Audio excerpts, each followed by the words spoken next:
एक बार फिर से स्वागत है आप सबका आपके अपने YouTube चैनल इम्तियाज़ क्लासेस पे। मैं इम्तियाज़ उम्मीद करता हूँ आप सब बहुत ही अच्छे होंगे और खैरियत से होंगे। आज के इस वीडियो में हम बात करने वाले हैं मोस्ट इम्पोर्टेंट और ट्रेंडिंग एक जो टॉपिक है, लगातार जो आप क्वेश्चन पुट अप कर रहे हैं कि जो आने वाली वीडियो की वैकेंसी है उसका जॉब प्रोफाइल कैसा होगा। अलग अलग मुझे टेलीग्राम भी मैसेजेस आ रहे हैं, इंस्टाग्राम पर भी आ रहे हैं। और तो मैं चाहता हूं कि आज का इस वीडियो को पूरी तरह से आप देखें और इस चीज़ को बहुत जिम्मेदारी से समझ लें कि उत्तर प्रदेश वीडियो की जो वैकेंसीज आने वाली हैं उसका जॉब प्रोफाइल कैसा होगा, ताकि आप इसको सोच और समझ कर आने वाले दौर में बहुत जिम्मेदारी से पढ़ें, क्योंकि बहुत ही ज़्यादा हैंडसम जॉब होती है साथियों। तो आइए जल्दी से बिना देरी किए शुरू करते हैं आज का ये वीडियो। स्टडी मतलब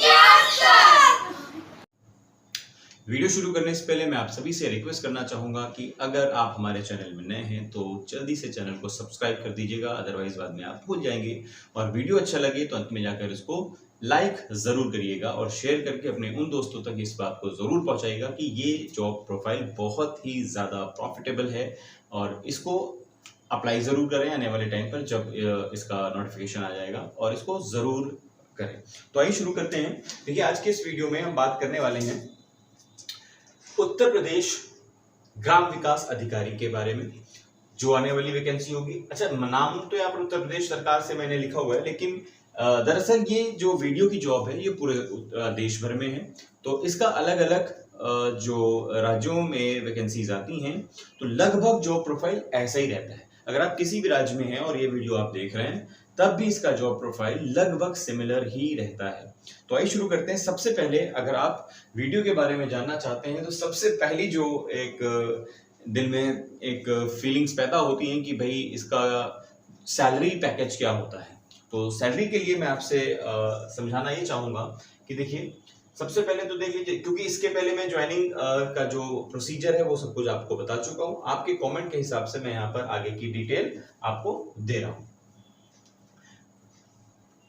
तो देखिए, सबसे पहले अगर हम ग्रेड पे की बात करें तो ग्रेड पे जो होता है वो 2000 रुपीज है। यहाँ पर ग्रेड पे, इन सभी की डिटेल अगर आप मुझसे मांगेंगे कि ग्रेड पे क्या होता है, मूल वेतन क्या होगा, इसके बारे में हम फिर अगले वीडियो में चर्चा करेंगे, ताकि वीडियो ज्यादा लंबा ना हो और आपको इन शॉर्ट टाइम पर ये सारी चीजें अच्छे से समझ में आ जाए। तो देखिए, ग्रेड पे की अगर हम बात करें तो ग्राम विकास अधिकारी या ग्राम पंचायत अधिकारी का 2000 रुपए है। मूल वेतन जो सैलरी मिलती है टोटल इन हैंड, मतलब जो सैलरी बनती है वो 21,700 रुपए सैलरी आपकी बनती है, मतलब सैलरी ठीक है।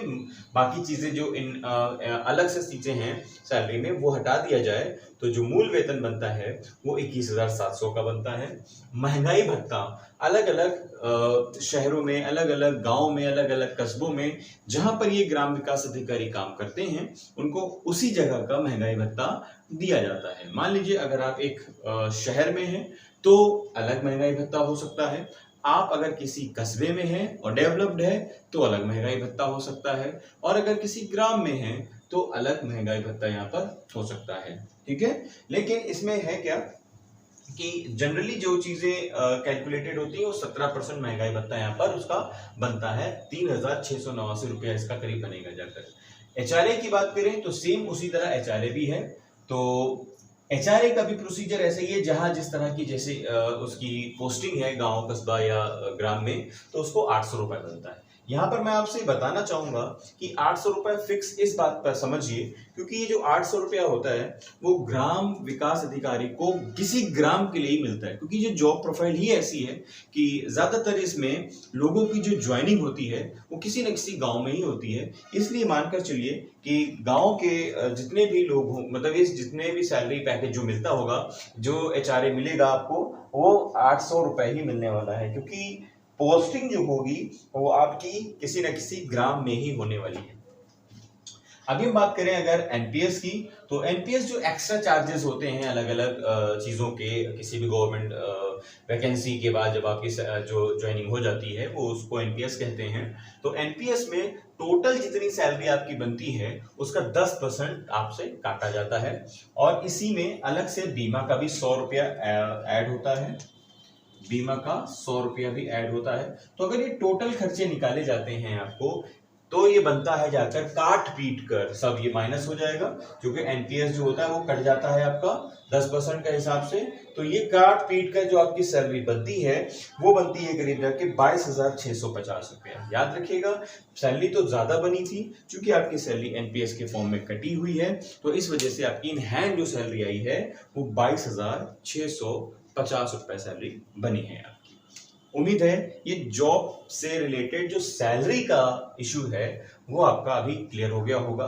फिर भी अगर कहीं कोई प्रॉब्लम आती है, कोई क्वेरी रह जाती है, तो नीचे डिस्क्रिप्शन बॉक्स में आपको मेरा इंस्टाग्राम, टेलीग्राम और कमेंट बॉक्स भी ओपन है। आप चाहें तो उसमें क्वेरी कर सकते हैं और मैं आपका रिप्लाई भी दूंगा।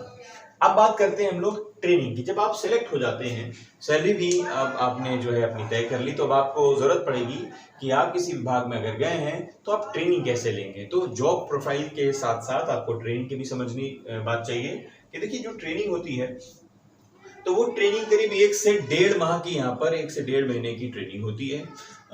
तो अगर 1 से 1.5 महीने की ट्रेनिंग जब होती है तो उसमें आपको किसी ग्राम में काम नहीं दिया जाता, क्योंकि एक नई वैकेंसी है और नई जॉब है किसी के लिए, तो उसके लिए सबसे पहले उसके बारे में सीखना जरूरी है। तो 1 से 1.5 महीना आपको क्या होता है कि ट्रेनिंग करी जाती है। तो ट्रेनिंग कंप्लीट हो जाती है, तो ट्रेनिंग कंप्लीट करने के बाद आपको ऑफिस वर्क दिया जाता है, और ऑफिस वर्क देने के बाद आपको करीब 6 से 8 महीना, करीब 6 से 8 महीना जब आपका ऑफिस वर्क कंप्लीट हो जाता है, उसी में थोड़ा बहुत आपको ग्राम के बारे में चीजें सिखाई जाती हैं ताकि आपको हैबिचुअलेशन वहां पर हो जाए।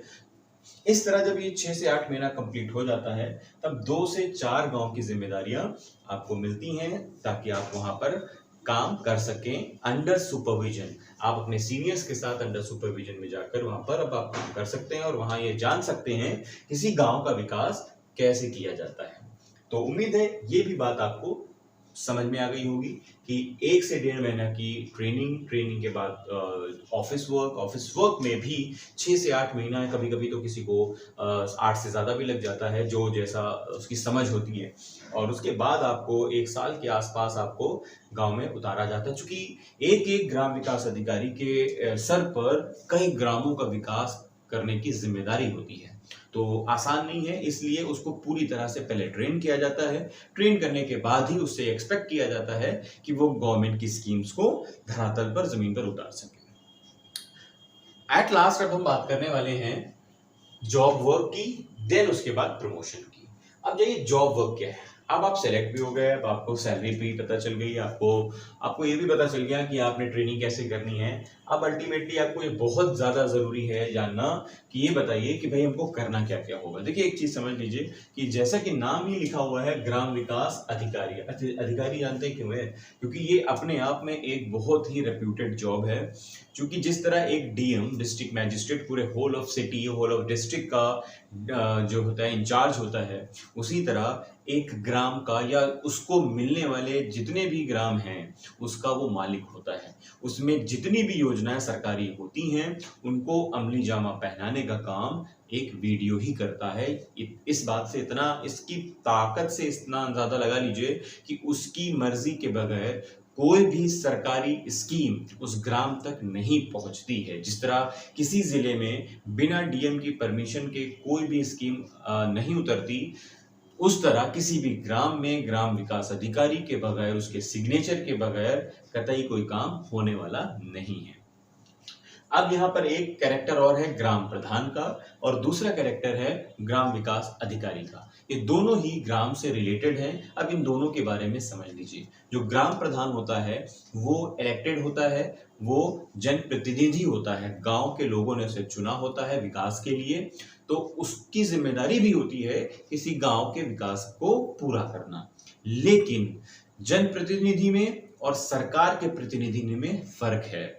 जो सरकारी योजनाएं होती हैं उसको किसी भी इंसानी या किसी भी जनप्रतिनिधि के द्वारा सहायता प्राप्त कार्यों के द्वारा कराकर धरातल पर उतारना, ये दोनों के आपसी सामंजस्य का काम है। मतलब कहने का ये है कि ग्राम प्रधान जनप्रतिनिधि है, लोगों ने उसे चुना है तो इसलिए वो वहां पर काम कराता है। लेकिन ग्राम विकास अधिकारी सरकार का प्रतिनिधि है, इसीलिए सरकार के द्वारा भेजा गया एक ये एक प्रोफाइल है, एक जॉब प्रोफाइल है, एक एम्प्लॉय है, वो अपने काम को अंजाम देता है। इसका मतलब ये दोनों लोग, ग्राम प्रधान और ग्राम विकास अधिकारी, दोनों मिलकर किसी एक ग्राम की जिम्मेदारी को पूरा करते हैं या एक से ज्यादा की जिम्मेदारी को पूरा करते हैं जहां विकास से कार्य वहां पर किए जाते हैं। अब हम बात करेंगे ये काम क्या करते हैं। जैसा कि अभी मैंने एक दो बार बोला भी अपने इस लेक्चर में कि गवर्नमेंट की जितनी भी स्कीम्स होती हैं, गवर्नमेंट की कोई भी स्कीम हो, चाहे सेंट्रल हो वो फिर वो चाहे राज्य की हो, किसी स्टेट की हो, उन दोनों ही स्कीम्स को जमीन पर उतारना, अप्लाई कराना, ये सारा काम ग्राम विकास अधिकारी का होता है, वीडियो का ही होता है। ठीक है। अब इसमें कौन कौन से काम होते हैं? इसमें वो सभी काम आते हैं जो सरकार की योजनाएं गांव में करा सकते हैं। गांव में कौन से काम हो सकते हैं भाई? गांव में सड़क, नाली, खरंजा, अगर उस ग्राम में कोई स्कूल आता है तो स्कूल की दीवार बनाना, स्कूल की छत बनाना, या कोई भी ऐसा क्रिएशन का काम जो वहां गांव में नहीं हुआ है वो कराना। अब आप यहाँ पर पूछेंगे तो फिर विधायक क्या करता होगा? देखिए, विधायक जनप्रतिनिधि, ये बात को समझिए, है ना। अधिकारियों का भी बहुत ज्यादा काम होता है ना, तो अधिकारी का भी काम ये है कि इसको करिए। तो सरकार अपनी तरह से काम कराती है और वहां के जो लोकल विधायक है वो अपनी तरह से काम कराता है। दोनों मिलकर भी अपनी अपनी तरह से अपनी जिम्मेदारियों को पूरा करते हैं। ओके। अब बात आता है कि ये ग्राम का कौन होता है। जैसा मैंने कहा कि अगर डिस्ट्रिक्ट मजिस्ट्रेट की बात करें तो डिस्ट्रिक्ट मजिस्ट्रेट क्या होता है? पूरे डिस्ट्रिक्ट का होल एंड सोल होता है। लेकिन उसी तरह ये ग्राम विकास अधिकारी ग्राम का होल एंड सोल होता है, सर्वे सर्वा होता है, इसकी मर्जी के बगैर कुछ नहीं होता। ठीक है। अभी मैं बात करने वाले हैं प्रमोशन की। अगर आप इस जॉब को पा जाते हैं तो जॉब में आप कितनी ऊपर तक जा सकते हैं। देखिए, ये आपके कैरेक्टर पर डिपेंड करता है, ये आपकी सोच और समझ पर डिपेंड करता है। बहुत सारे वीडियो आपने देखे होंगे या मैं जानता हूं जिनको कि वो वीडियो ही रह गए हैं, आगे नहीं बढ़ पाए। लेकिन बहुत सारे ऐसे भी हैं जो आगे सीडीओ तक भी पहुंचे या उसके ऊपर आयुक्त या अपर आयुक्त तक भी पहुंचे। ठीक है। तो मेनली मैंने 3 पॉइंट यहाँ पे लिखे हुए हैं, क्योंकि यहीं तक अगर आप पहुंच गए तो बहुत ही ज्यादा आपने डेवलप कर लिया अपने आप को। वीडियो से ऊपर है ए वीडियो, और उसके ऊपर है सबसे बड़ी पोस्ट है जो डिस्ट्रिक्ट लेवल पर है, वो है सीडीओ। इसके ऊपर अगर आप जाते हैं तो आप अपर आयुक्त इस तरह के भी प्रोफाइल को छू सकते हैं। लेकिन इसके लिए आपको बहुत हार्डवर्क करना होता है। अब यहाँ पर एक जो क्वेश्चन है वो सबसे बड़ा क्वेश्चन आता है कि भाई यहाँ बताइए कि ऊपरी इनकम होती है कि नहीं। देखिए, पहली चीज तो अगर आप ऊपरी इनकम सोचते हैं तो ये मान के चलिए आप इलीगल काम करने की कोशिश में लगे हुए हैं, और कोई भी इलीगल काम सरकारी चीजों पर ये गवर्नमेंट कतई बर्दाश्त नहीं करती।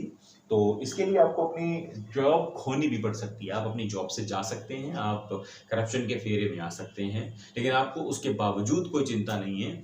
तो ये उन लोगों के लिए फायदेमंद है जो अपनी जॉब को रिस्क में डालकर करना चाहते हैं, क्योंकि ऐसा माना जाता है, याद रखिएगा, माना जाता है, कतई ये कहा नहीं जा सकता, लोगों ने ऐसा बताया है, सुनते हैं, बात करते हैं कि जो वीडियो होता है वो इतना ज्यादा अर्न कर सकता है कि वो अपनी सैलरी भी कभी कभी काउंट नहीं करता कितनी है। क्योंकि जितनी भी गवर्नमेंट की स्कीम्स हैं वो अप्लाई कराने का काम प्रधान के साथ ग्राम विकास अधिकारी का ही होता है। तो जब प्रधान इतनी जल्दी इतना ऊपर तक जा सकता है तो फिर वीडियो कहाँ जा सकता है, इस बात का अंदाजा लगा लीजिएगा। लेकिन इस बात का ख्याल रखिएगा, करप्शन किसी भी स्तर का बिल्कुल अच्छा नहीं होता, और वो हमेशा आपके अंदर लालच और एक ग्रीड पैदा करता है जो आपकी जॉब नहीं, आपको कहीं ना कहीं सलाखों के पीछे भी ले जा सकता है। इसलिए अपनी सैलरी से खुश रहिए और उसमें में ही सब्र करिए, क्योंकि आपके पास आगे पहुंचने का बहुत मौका है। उम्मीद है कि आज का ये वीडियो आपने बहुत अच्छे से सुना, समझा और देखा है, और अभी तक आपने लाइक नहीं किया है तो मैं आपसे रिक्वेस्ट करता हूं कि जल्दी से चैनल को सब्सक्राइब कर दीजिए और वीडियो को लाइक कर दीजिए। और हाँ, अपने अलग अलग ग्रुप्स में सोशल मीडिया पर शेयर करना ना भूलिएगा, ताकि आपको यहाँ से एक नई इन्फॉर्मेशन मिलती रहे। ताकि यहाँ पर मैं जॉब प्रोफाइल से रिलेटेड सारी वीडियोस डालता हूँ, जितनी भी वैकेंसीज न्यू आने वाली होती हैं उसका वीडियो डालता हूँ, और जब आप किसी इंडिविजुअल सब्जेक्ट्स के बारे में जानना चाहते हैं तो मैं उसको टीच करके आपको पढ़ाता भी हूँ।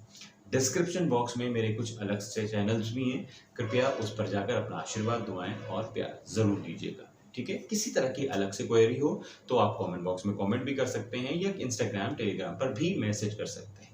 चलिए मिलते हैं कल एक नए वीडियो में, तब तक के लिए बहुत बहुत शुक्रिया, बहुत बहुत धन्यवाद।